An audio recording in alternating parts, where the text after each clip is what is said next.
নুপুরের দাম 1000 টাকা হলেও তার স্থান পায়ে, আর টিপের দাম 1 টাকা হলেও তার স্থান কপালে।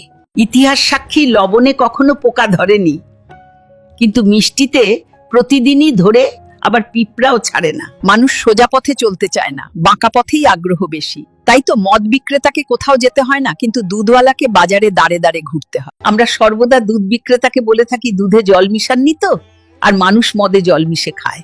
আজ পর্যন্ত মানুষকে একটুকুই চিনলাম। কচু পাতা দেখেছেন নিশ্চয়ই, উপরে সবুজ আর ভেতরে চুলকানিতে ভরা।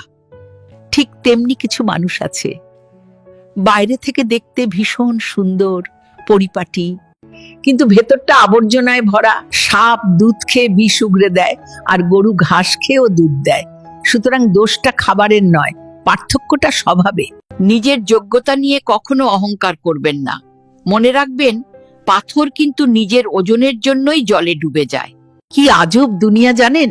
যার চোখে ঘুম আসে তার কাছে ভালো বিছানা নেই, আর যার কাছে ভালো বিছানা আছে তার চোখে ঘুম নেই। যার মনে দয়া আছে তার কাছে দেয়ার মতো কিচ্ছু নেই, আর যার কাছে দেয়ার অনেক কিছু আছে তার দেওয়ার মতো মনটাই নেই।